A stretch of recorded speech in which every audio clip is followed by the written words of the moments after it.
오늘로 선거가 불과 7일을 앞두고 있습니다. 4월 후에는 사전선거가 있습니다. 그런데 전국 방방곡곡에 이재명만은 안 된다는 소리가 널리 울려 퍼지고 있습니다. 왜 그런가요? 저는 이번 선거는 가짜, 거짓, 허위, 사기, 불의한 문재인 후보와 참되고 의롭고 항상 신실하고 진실과 진리를 말하는 그러한 후보와의 양자 선거이기 때문이라고 생각합니다. 오늘 이 김문수 후보와 이재명 후보와의 주된 차이와 다른 점이 무엇인지에 대해서 대담 토론하겠습니다. 오늘 이 자리에 나오신 분은 자유헌정 포럼 대표를 하신 대표인 김용균 의원, 삼선 의원이시고 이승만 동산건립추진위원회 이사장인 변정일 후보, 그리고 자유헌정포럼 대표인 이원창 대표님이 참석하셨습니다. 저는 김문수 후보와 이재명 후보의 삶의 행적과 궤적이 판이하게 다르다고 봅니다. 따라서 그분들이 주장하는 그러한 앞으로 내가 대통령 되면 어떻게 할 것인지, 공약은 어떻게 무엇인지에 대해서 많은 다른 점을 느끼고 있는데, 이 주된 차이가 무엇인지 우리 이원창 대표님 말씀해 주시면 되겠습니다. 네. 양 후보를 비교하는 바로 가장 쉬운 방법은요, 한 분은 청백이고 한 사람은 탐관오리라는 것입니다. 왜 탐관오리냐? 공금을, 국가의 재산을 망치고 국세를 받아서 한 모든 비용을 국민이 부담해야 할 것은 직접 이재명 후보가 해왔기 때문입니다.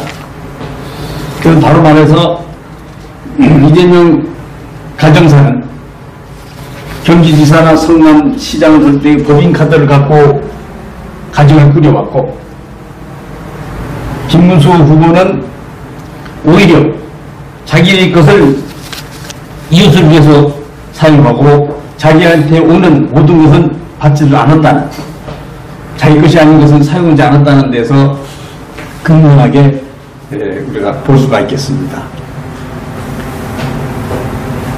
네, 그뿐만 아니라 이 김문수 후보의 경우에는 청년 시절엔 그 젊은 혈기로 노동운동에 뛰어들었어요. 그 노동운동을 하다가 그 뒤에 진정으로 국가를 발전시킬 수 있는 방법이 무엇이냐? 이것은 내가 청렴하게 살고 또 청빈하게 살면서 법을 지키고 또 국가 체제를 소화하는 것이다 라는 걸 생각하면서 노동계의 경험도 하고 또 국회의원, 도지사, 노동부 장관 등을 지내면서 국가 경영에 충실히 참여했고 그 기간 동안에 많은 실적을 쌓아온 그런 후보라는 것을 우리가 잘 알고 있습니다. 국민 대다수는 이재명 후보가 대통령이 된다는 것을 매우 겁을 내고 두려워하고 있습니다. 이 사람이 대통령이 되면 1인 독재를 할 것이다. 나라의 체제는 사회주의 국가가 할 것이다. 경제는 거들나고 안보는 완전히 극명한 위험에 처할 것이라고 두려워하고 있는데, 이 점에 대해서 어떤 점이 두려워하는지, 사실인지 이 점에 대해서 변정일 우리 대표님 말씀해 주시면 좋겠습니다. 네, 경제는 경제 논리로 풀어야 된다는 것이 모든 사람들의 공통된 견해입니다. 그런데 이재명 후보는 지난 대통령 선거 무렵에 경제는 정치다 이런 얘기를 했습니다. 이재명의 더불어민주당이 절대 다수 의석을 차지한 현재의 국회에서 그동안 3년 남짓 기간 동안에 해온 것은 노란봉투법이라든지 양국관리법이라든지 시장경제의 질서를 무너뜨리는 그러한 정책을 펴왔습니다. 결국 경제는 정치다. 이런 말을 했다는 그 의미가 무엇인가? 결국 자기 집단의 이익을 위해서 선거의 득표 활동을 위해서 모든 경제정책을 무엇이든지 이용하겠다 하는 취지가 아닌가 싶습니다. 이것은 대법관을 현재 14명에서 30명으로 늘리겠다든지 또는 100명으로 늘린다든지 법조인이 아닌 사람도 대법관으로 임명하는 길을 터놓겠다든지 이러한 법안들을 민주당 의원들이 법안을 제출했는데 이거를 이재명 후보가 그건 나중에 생각할 문제다. 우선 지금은 때가 아니다. 이렇게 얘기해서 소위 철회하라고 했고 철회한다고 했습니다. 그런데 이러한 법안은 워낙 민감하고 중대한 문제를 안고 있기 때문에 결코 개인 몇 사람이 민주당 국회의원 몇몇 사람의 자기네 의사에 의해서 당대표의 의사와 관계없이 이런 법안을 제안했다고 볼 수가 없습니다. 그렇기 때문에 이재명 후보가 그거를 철회하라 하니까 철회하겠다고 즉각적인 반응도 보인 게 아닌가 생각이 됩니다.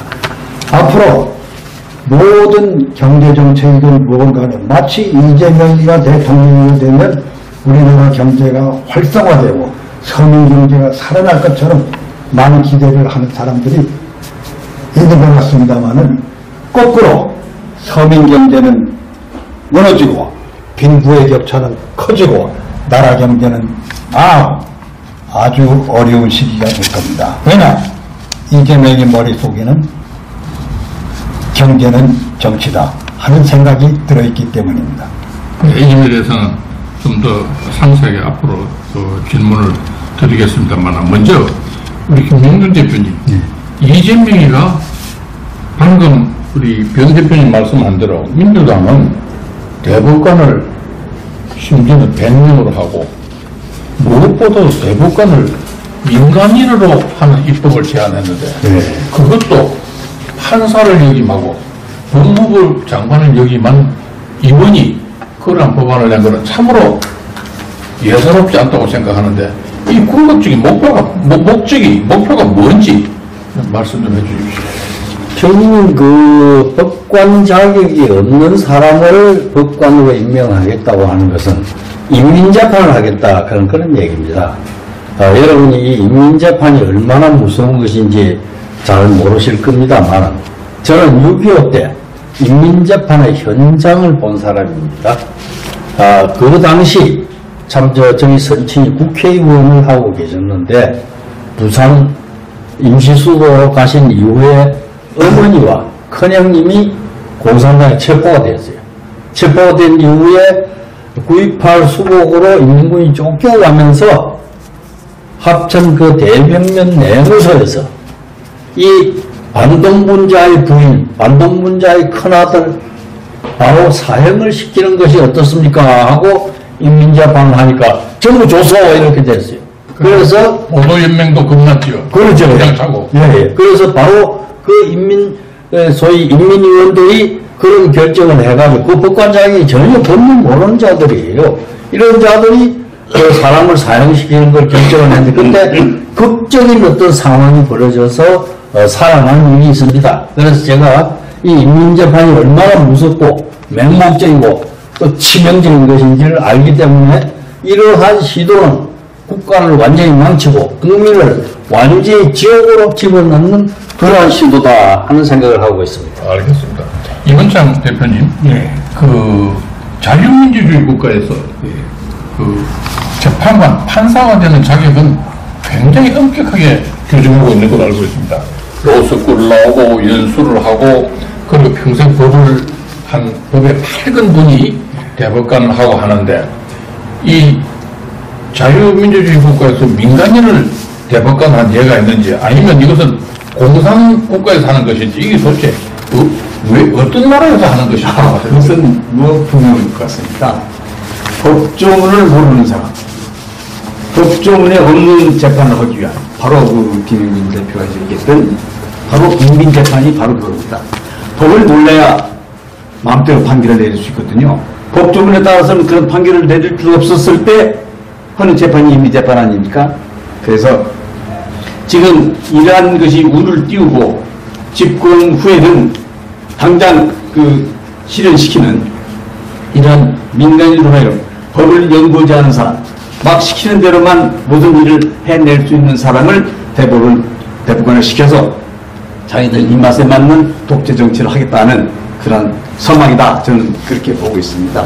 그 정치권에서는 이 민간인 대법관의 가장 유력한 후보, 민주당이 생각한 사람은 소위 김어준이라고 하는데, 김어준을 대법관으로 임명해서 재판을 지금 말씀한 인민재판식으로 할 것이다. 이렇게 하는데, 이게 참, 있을 수 있는지. 법조인연이 정청래 의원을 법사위원장을 시키는 것 자체가 네. 그러한 시도를 하고 있는데 성공했지 않습니까? 네. 뭐 그런 식으로 인민재판의 서막이 지금 울리고 있다. 이렇게 볼 수가 있겠습니다. 그런데 아까 좀 전에 변정희 대표께서 말씀하시고 지적했습니다만은 이 이재명 대표는 선거유세에서 이거는 나는 모르는 일이다. 그래서 내가 자제하라고 했다. 이렇게 반복해서 이야기를 하는데 변 대표님, 예. 이 정당에서 이와 같이 중요한 사법 차기와 자유민주주의를 근간을 흔드는 이러한 민간인 대법관 이런 법안을 내는 것을 우리나라 정당 구조 조직상 대표가 모르고 이건이 낼 수 있습니까? 그건 뭐 말이 안 되는 얘기죠. 이재명 후보 자신이 중앙대학교 법학과 출신 아닙니까? 그리고 사법시험을 합격해서 사법연수원을 나온 사람입니다. 그리고 변호사로서 오랜 기간 동안 변호사 활동을 해온 사람이에요. 소위 자유민주주의 교육, 그리고 법률, 법치주의의 교육을 누구 못지않게 많이 받아온 사람이라고 생각합니다. 그럼에도 불구하고 이러한 법안이 그 민주당 의원에 의해서 발의되고 또 이재명 후보가 그만두라고 그러니까 처리한다고 그러고 이게 가능한 일이 아니죠. 있을 수가 없는 일입니다. 그래서 혹여 네. 이재명 후보가 대통령이 되면은 이 철회하고 자제하라고 해서 처리한 이 법안을 다시 꺼낼 가능성이 있습니까? 그렇다고 봅니다. 물론 그렇죠. 예를 들어서 노란봉투법에 관해서도 이재명 후보는 자기가 대통령이 되면 다시 발의하겠다고 했습니다. 이거 분명히 얘기를 했습니다. 포기할 수 없는 상황이다. 이렇게 했습니다. 우리에서 예원장님도 그렇게 생각하십니까? 물론입니다. 이것을 정리하기 위한 하나의 그 방증이랄까요? 그래서 구민주계 의원들이 지금 이재명 그 사단을 무서운 사람들이라고 그럽니다. 무서운 사람이라는 의미가 무엇이겠습니까? 김원준이 같은, 또는 정청래 법사위원장 같은, 박찬대 원내 총무 같은 이러한 맹견들이 나라를 어떻게 몰고 갈 것이라는 것에 겁이 난다는 얘기죠. 그리고 또 겁을 주는 이유는 주변에 사람들이 죽어나가지 않습니까? 이거 공포정치입니다. 지금 그래서 많은 분들이 이재명에 대해서 여론조사가 올 때 거짓으로 답변한다는, 거기가 무슨 불이익이 올지도 모른다는 이런 공포감을 조성하고 있다는 자체가 이 선거판에 기조에 흐르고 있다. 이것을 전 국민들이 좀 알아주셨으면 그래도 좋겠습니다. 많은 사람들이 이재명 대통령 되는 것을 두려워하고 무서워하고 있거든요. 그렇습니다. 네. 김명준 대표님께 여쭤보겠습니다. 이재명은 자신이 경제를 제일 잘 한다고 뽐내고 있습니다. 네. 제가 알기로는 그분의 경력이라고는 성남시장 2번 하고 경기도지사 조금 하다가 그만둔 게 다고 경제를 그야말로 전문가로서 공부하거나 경험하는 일은 거의 없는 걸로 알고 있는데 네. 자기가 경제를 다 안다고 그러면서 커피 원가가 120원이다. 그리고 호텔에 예약을 했는데 10만 원 예약을 했는데 취소를 해도 그 10만이 돌고 돌고 경제를 활성화한다. 그건 아무 관계없다. 이렇게 주장을 하고, 그 다음에 그 국가 예산은 쓸수록 경제가 활성화된다. 이러니까 소위 유시민이라는 유시민 전 의원조차도 경제를 하나도 모르는 거라고 이렇게 지적을 하고 있는데, 이 점에 대해서 어떻게 생각하시는지 의견을 밝힙니다. 그뭐 명백히 경제에 대해서는 전혀 기초적인 상식도 없는 사람이라는 생각을 하고요. 이걸 차제 이 이야기가 나왔으니까, 자, 그럼 김문수 후보하고 이재명 후보의 그 경제 정책을 한번 봅시다. 김문수 후보는 국민이 풍요하게 살려면 성장이 먼저 돼야 그 과실을 가지고 국민들이 풍요하게 살 수 있으니까, 나는 노동도 잘 알고 또 서울대학교 경제학과를 나와서 나는 노동과 경제를 충분히 이해하는 사람이기 때문에 이 성장할 수 있는 동력을 만들어 가지고, 내가 경기도지사 할 때 그 삼성전자 단지라든지 이런 것을 그 참 깨끗하게 만들어서 번영시킨 그런 그 능력과, 또 경기도 이해가 여소야대 상태에 있었는데도 도의회와 잘 타협해가지고 도지사를 재선까지 하고 한 그 모든 역량과 정치적 역량과 경제적 지식을 총동원해서 국민들 잘 살게 할 수 있다. 그런 거 하고, 그냥 적극적으로 경제가 뭐 호텔에 가면 어떻고 커피값이 120원이고 하는 이런 아주 유치하고 상식에 어긋나는 그런 지식을 가지고 이 거대한 국가의, 이 위대한 국가의 경제를 갖다가 망쳐서는 안 될 거라고 생각합니다. 우리나라 경제를 거들려겠구만. 그럼요. 이 선거가 열기를 띠고 전반전으로 거듭되면서 두 김문수 후보, 이재명 후보의 살아온 경력과 또 그 사람들의 그 여러 가지 행적, 경력 여기에 대해서 국민들이 모두 이제 알게 되었습니다. 그래서 많은 국민들은 이렇게 봅니다. 해방 후에 김문수 의원 같이 청렴하고 강직한 후보는 우리나라 처음이다. 없죠. 현재도 신림동역에서 23평짜리 아파트를 지금 살고 있다고 그러죠? 네, 맞습니다. 그런데 이재명 후보처럼 12가지 범죄에 5가지 재판에 있는 이렇게 부도덕하고 비논리적이고 거짓말하고 총각 사칭하고 그다음에 검사 사칭하는 이런 사람은 없다고 하는데, 이 두 사람이 이렇게 서로 다른 사람이 이래 선거를 지금 하고 있는데, 그럼에도 불구하고 이재명 대표가 아직도 일부 앞서고 있다는 것은 왜 그런지, 일각에서는 이런 말을 합니다. 우리 국민이 정치에 너무 문명이 되어가지고, 정치에 문명이 돼서 눈에 거풀이 덮여있기 때문에 이 거풀 비늘을 빨리 벗어야 된다. 이런 말을 하고 있는데, 이 점 변정일 대표님 어떻게 생각하시는지? 네. 감히 국민 수준을 왈가왈부하는 것은 조금 주저스럽긴 합니다만은 그 각종 선거 결과는 민주주의의 행태는 그 국민 수준을 반영한다고 합니다. 그러한 면에서 볼 때 참으로 서글픈 현상이 아닐 수가 없습니다.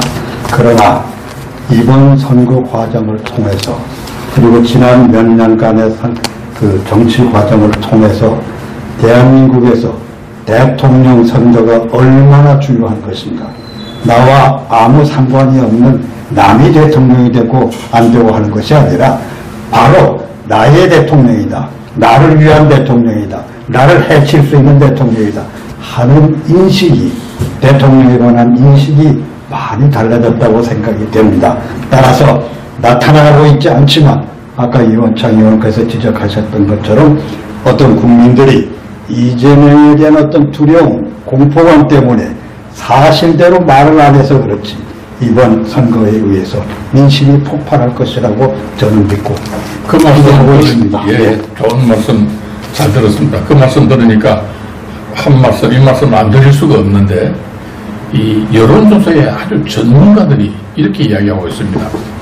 지금 현재 판세는 한 5% 정도 지고 있는데, 그러나 이 전에와 양상이 다른 게 이재명 후보가 이번에 법관들, 대법관들 탄핵하고 핍박하는 걸 보니까 굉장히 무섭고 집요하고 잔인한 분이기 때문에 자기 아들이나 자식이나 본인이나 공무원이나 사업체나 먹고 살만한 사람들은 내가 여론조사 때 이재명은 진명했다 하면은 내가 반드시 보복으로 응징당할 거다 생각하고 이걸 절대 주저하면서 거꾸로 당하기 때문에 최소한 10명에 2~3명은 있는데 한 명만 해도 10%이기 때문에 이미 이 선거는 김문수 후보가 여론조사에서 이겼다고 이야기를 합니다. 3~4%. 이게 뭐 사실인지 아닌지는 좀 있어서 규명해야 되지만 이번 여론조사는 보통 때의 대통령 선거와는 판이하게 다른 결과를 가져올 것이다. 이렇게 지적을 하고 있습니다. 네, 그리고 이재명 대표의 후보에 대해서 굉장히 걱정하는 것은 그분의 안보관입니다. 사실 어느 그 언론에 논설위원이 이런 이야기를 합니다. 경제도 좋고 그다음 뭐 여러 가지 우리나라가 발전하는 그런 정책도 좋은데 안보가 무너지면 다 물거품이 되기 때문에 안보보다 더 중요한 건 없다고 합니다. 그런데 이분이 사드 철수를 주장했고 미군을 점령군이라고 이야기했고 그리고 너무 놀라운 것은 중국한테 쎄쎄 하면 되는데 중국이 대만을 침공해라. 그건 우리 일이 아니다. 우리 일과 관계없다. 이렇게 하는데 미국의 저명한 미래학자가 세계대전의 가장 위험한 그 상황은 중국이 대만을 침공하면 이 틈을 이용해서 북한이 남한을 침공해서 3차 제조로 발화될 수 있는 가장 이게 그 우리가 우려하는 거다. 이렇게 이야기하고 있는데 이 사람의 안보관에 대해서 어떻게 생각하시는지 유은장 대표님 한 말씀 해주세요. 네. 여기 앞서서 저는 29, 30일 사전투표 그리고 6월 3일 선거에 임하는 국민들한테 좀 호소를 하고 싶습니다. 누구 후보에 투표하기 전에 가슴에 손을 얹고 두 후보가 어떤 사람이냐, 한 사람은 나라의 근본을 맡겨도 좋은 사람이냐, 근본을 탕진할 사람이냐, 이것을 우리 국민 여러분이 좀 보시고 이건 우리 국민 생활과 직결되는 것입니다.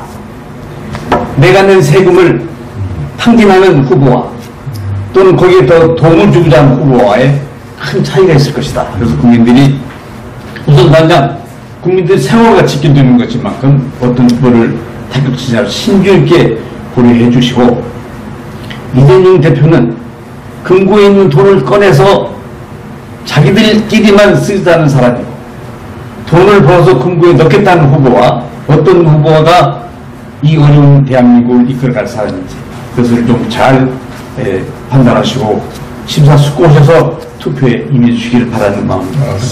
네, 제가 말씀하신 지금 두 분이 이재명 후보의 그 위험성, 역사적인 그 어떤 딜레마 이런 데 대해서 이야기를 하셨습니다만은 김문수 후보를 잠시 우리가 보면 이분이 지금 우리 현대 사회 이 우리나라에서 제일 심각한 노사 갈등 문제를 해결할 수 있는 능력이 있는 사람입니다.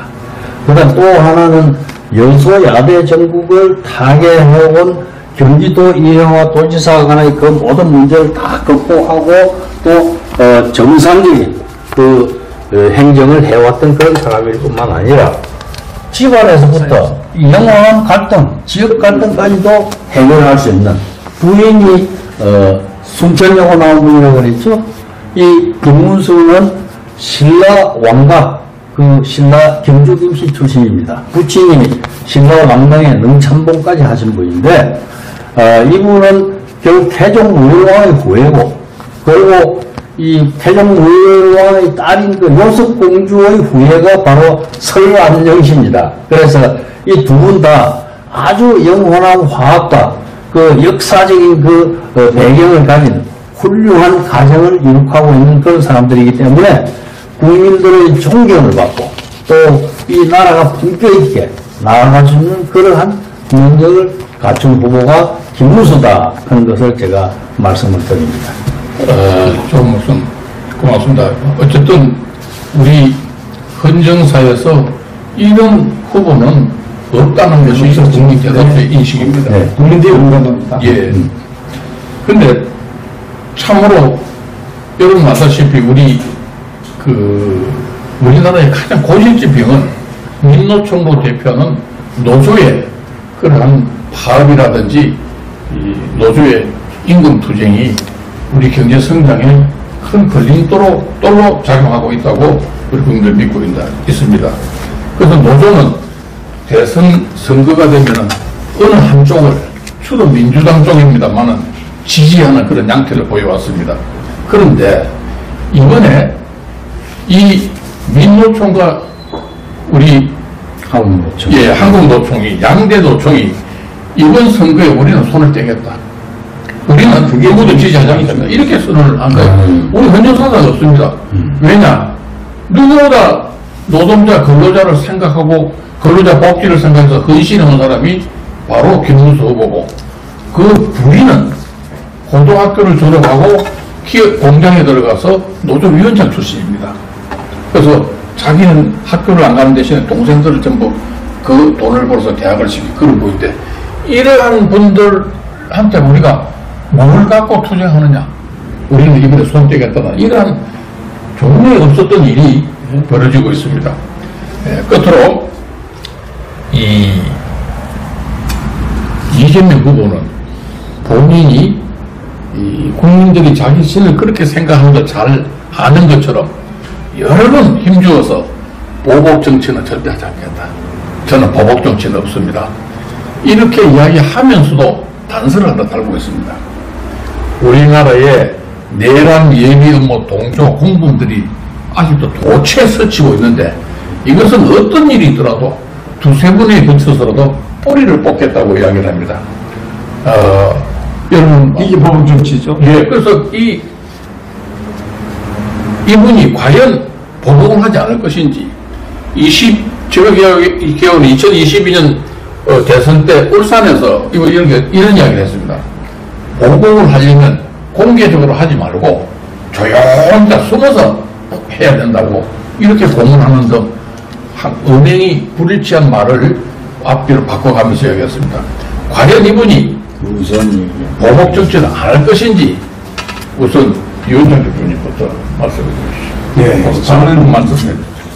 이번에 만일 경우 자유민주를 수호하는 대한민국이 이러한 위기를 타개하지 못하고 정권이 사회주의 체제로 넘어간다면, 우리 아시아에서 그러한 사례가 많이 있었습니다. 사회주의 공산국가가 집권되면서 국민들이 얼마나 피를 흘렸는지 30% 이상이 정치 수용소로 넘어가고 아사시켜서 죽었다는 사례가 있습니다. 전혀 그래서는 안 되겠지만, 만에 하나 더불어민주당이 옛날에 대한민국을 지켜왔던 70년 전통의 민주당이 아닌 현재 더불어민주당이 집권하게 된다면 굉장히 살벌한 그러한 분위기를 조성할 것이다. 그렇게 되고, 경제는 말할 것도 없습니다. 지금 자유시장 경제 체제하에서 우리가 이렇게 번영을 해왔는데 자유경제 시장은 무너집니다. 그리고 알다시피 그동안 지켜왔던 자유무관과 교육은 큰 어려움이 봉착할 것이고, 경제도 아마 큰 난관에 봉착할 것이라고 생각됩니다. 그래서 아까 말씀드렸던 대로 선거에 임하시는 국민들께서 현명한 판단을 내려주셔서 말만이 아닌, 말로만 위험한 것이 아닌, 말만 우리 대한민국이 백척강조에 서 있다는 것이 아닌 실감할 수 있다는 그런 자세로 임해주시기를 간절히 바람하지 않습니다. 문재인 대통령은 소위 적폐청산이라는 미명하에 대법원장까지 구속을 하고 온갖 곳에 손을 대어서 구속하고 수감하고 이런 일을 자행했습니다. 그런데 막상 본인은 가장 많은 적폐를 만들어 놓고 떠났습니다.